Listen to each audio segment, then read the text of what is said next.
Dahulu kala konon katanya ada kisah tentang suami istri yang sempat miskin, jadi punya kerajaan, terus miskin lagi. Selengkapnya setelah pesan-pesan berikut ini. Halo semuanya, perkenalkan nama saya Cukordio Gede Bagus, dari Cakra Kalasa, nomor absen 6 dari kelas 10 MIPA 1. Jadi dalam video kali ini saya akan coba menceritakan hikayat si miskin dalam bentuk cerpen dengan bahasa saya sendiri. Selamat menyaksikan. Jadi diceritakan zaman dahulu kala di sebuah kerajaan ada pasangan suami istri yang dikutuk oleh dewa sehingga menjadi miskin. Saking miskinnya mereka, untuk makan saja mereka harus mengorek-ngorek sampah di tempat sampah untuk mendapatkan sisa-sisa makanan yang dibuang orang-orang. Melihat perilaku mereka, masyarakat di sekitar bukannya menolong, bukannya memberi sedekah, tapi malah memukuli mereka dengan benda-benda keras, melempari mereka dengan batu, mencaci maki mereka, bahkan menghina mereka. Karena tidak tahan dengan perilaku masyarakat yang begitu kejamnya, akhirnya mereka meninggalkan lingkungan tersebut.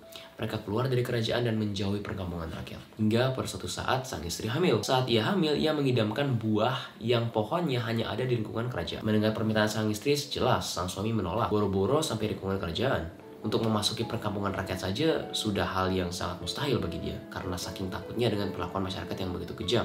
Namun sang istri terus memelas, memohon dan meminta pada suaminya untuk memenuhi permintaan ngidamnya itu. Karena kasihan, sang suami akhirnya memberanikan dirinya untuk pergi ke kerajaan, meminta buah yang diminta oleh istrinya kepada sang raja, apapun konsekuensinya. Hal yang mengejutkan pun terjadi saat dia sampai di kerajaan. Bukannya mengusirnya, sang raja justru memberikannya buah tersebut dengan senang hati. Juga masyarakat sekitar yang dulunya biasanya mencaci maki, menghina, memukuli, melempari mereka, sekarang malah juga ikut membantu mereka. Masyarakat sekitar ini memberikan sang suami makanan, pakaian, uang, juga barang-barang berharga lainnya. Jelas sang suami sangat senang.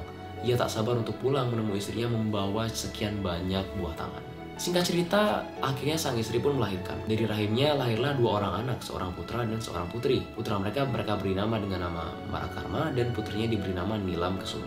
Untuk melindungi dan memberikan tempat berteduh untuk istri dan anak-anaknya, sang suami pun mendirikan tempat berteduh semacam tenda. Namun, di saat ia mendirikan tenda tersebut, ia tak sengaja menemukan sebuah topi mahkota yang berisi penuh perhiasan dan juga emas-emasan, permata dan sebagainya. Dengan keajaiban yang maha kuasa, topi permata tersebut atau topi mahkota tersebut akhirnya berubah, memberikan mereka kerajaan, sederet pasukan, dan juga harta yang sangat berlimpah. Seketika, si miskin, pasangan suami istri yang dulunya sangat melarat hidupnya, sekarang tiba-tiba bisa memiliki kerajaan dan juga harta yang sangat berlimpah. Akhirnya, kerajaan yang mereka miliki itu diberi nama Kerajaan Puspasari. Kian waktu berlalu, kian Kerajaan Puspasari makin makmur dan makin jaya. Akhirnya, anak-anak mereka yang dulu masih bayi itu sekarang sudah beranjak cukup besar. Sang raja lantas punya pemikiran untuk mengundang para nujum atau ahli ramal untuk meramalkan masa depan anak-anak mereka. Ternyata dari antah berantah ada kerajaan yang iri dengan kejayaan dan kemakmuran Kerajaan Puspasari. Setelah ia mendengar kabar bahwa sang raja dari Kerajaan Puspasari ingin mengundang para ahli nujum untuk meramalkan masa depan anaknya,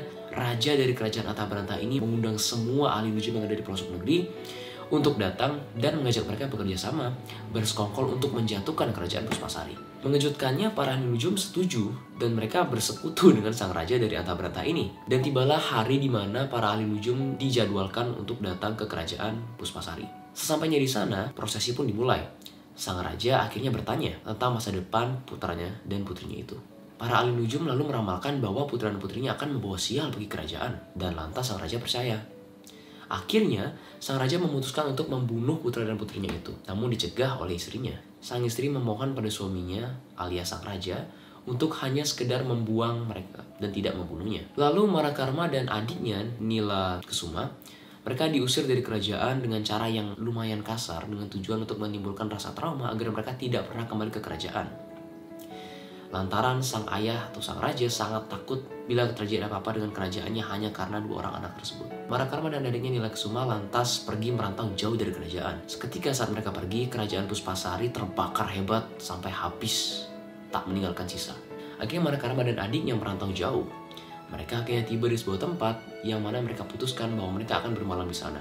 Mereka lalu berteduh di bawah pohon dan beristirahat sejenak. Mereka juga berburu makanan dengan cara menangkapi burung-burung yang ada di atas pohon yang sedang bertengger untuk sekedar menghilangkan rasa lapar mereka.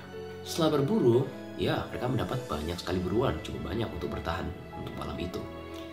Tapi masalahnya adalah sekarang burung-burung itu tidak mungkin dimakan mentah oleh mereka. Sang Marakarma lantas menghampiri rumah-rumah penduduk untuk mencari api, dan akhirnya ia sampai di pondok petani. Padahal keinginan awalnya dia adalah hanya untuk meminta api untuk memasak burung tersebut. Namun siapa sangka ia malah dituduh mencuri oleh petani tersebut. Manakarma dan adiknya lantas dibuang, bukan lagi ke hutan, bukan lagi ke pelosok, tapi ke laut. Laut ternyata menjadi pemisah buat mereka berdua. Adik dari Manakarma, Nilakesuma, terdampar di sebuah tempat yang akhirnya ia ditemukan oleh seorang putra mahkota. Sang putra mahkota lalu mendengarkan cerita daripada adiknya Manakarma dan ia lantas jatuh cinta kepadanya. Sang putra mahkota lalu mengajak adik Manakarma, Nilakesuma, ke kerajaan dan mempersuntingnya. Ia berencana menjadikannya sebagai permaisuri setelah ia resmi naik tahta. Namun nasib berkata lain bagi Manakarma. Ia malah terdampar di sebuah pulau di mana di sana terdapat nenek raksasa atau nenek gergasi. Tak lama nenek gergasi tersebut pun menemukan Manakarma dan menjebloskannya ke dalam kurungan.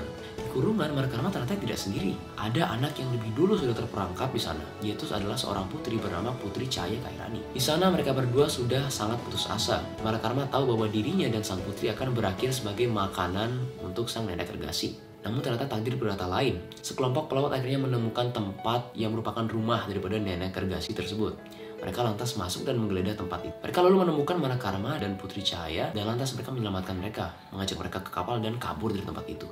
Dalam perjalanan, siapa sangka sang nahkoda malah jatuh cinta kepada sang Putri Cahaya. Mereka lantas membuang Manakarma ke laut dan memaksa Putri Cahaya masuk ke kamar nahkoda. Tidak ada yang tahu apa yang mereka berdua lakukan di dalam kamar nahkoda, tapi yang jelas satu kesialan lagi telah menimpa Manakarma.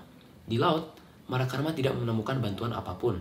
Tidak ada satu pelaut pun yang lewat. Malahan, ia dimangsa oleh seekor ikan raksasa yang dikenal dengan nama ikan nun. Singkat cerita, ikan nun tadi terdampar di sebuah pulau yang mana dekat dengan rumah seorang nenek kebayan. Nenek tersebut lambat laun menyadari bahwa ada seekor ikan raksasa yang terdampar dekat rumahnya. Awalnya nenek kebayan tidak terlalu memperdulikan hal tersebut. Malahan ia berencana untuk mengabaikannya saja dan membiarkan burung-burung pemakan bangkai dan predator-predator lain yang ada di darat memangsa ikan tersebut.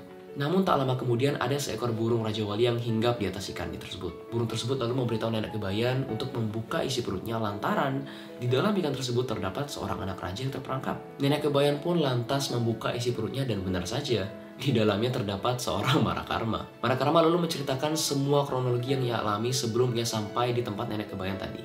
Setelah mendengar keseluruhan cerita dari Manakarma, sang nenek kebayan pun tersadar bahwa di kerajaan ia tinggal, sang permaisuri juga memiliki masa lalu yang sama. Sang nenek kebayan pun seketika memberitahukannya kepada sang Manakarma. Sontak sang Manakarma langsung yakin bahwa itu adalah adiknya. Lantaran situasi saat itu belum memungkinkan Manakarma untuk menyampaikan keberadaannya terhadap adiknya Nila, akhirnya dia memutuskan untuk menetap bersama sang nenek kebayan. Ternyata sang nenek kebayan ini sering membuat karangan-karangan bunga untuk dijual, entah ke pasar, entah ke negeri lain. Singkat cerita, pada suatu hari, para pelayar yang menculik Putri Cahaya sampai dan berlabuh di kerajaan di mana sang Manakarma dan nenek kebayan itu tinggal. Mengetahui hal tersebut, sang Manakarma akhirnya membuat 2 karangan bunga.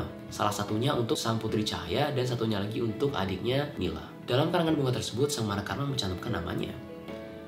Lantas saat diterima oleh kedua wanita tersebut, hati mereka penuh dengan rasa bahagia mengetahui bahwa Manakarma ternyata masih hidup.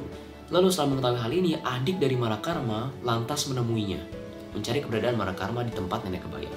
Manakarma lalu meminta tolong pada ia dan adik iparnya untuk membantunya menemukan lokasi Putri Cahaya. Lalu adik ipar Manakarma mengadakan pencarian besar-besaran dan mereka menemukan nahkoda yang menculik Putri Cahaya lalu membunuhnya, serta ABK-ABK yang ada di kapal tadi diberi hukuman yang setimpal. Akhirnya mereka bertiga pun bertemu dan sang Manakarma pun melangsungkan pernikahan dengan Putri Cahaya. Setelah pernikahan mereka, Manakarma dan Putri Cahaya memutuskan untuk kembali ke tempat di mana kerajaan Puspasari dulu pernah dibangun. Karena selama perjalanan, selama dia merantau dari kerajaan Puspasari, Manakarma telah mempelajari banyak kesaktian, terutama di rumah nenek kebayan. Dengan kesaktian tersebut, ia akhirnya mendirikan kembali kerajaan Puspasari dan kerajaan Puspasari kini memiliki raja baru dan kembali jaya dan makmur seperti dahulu kala.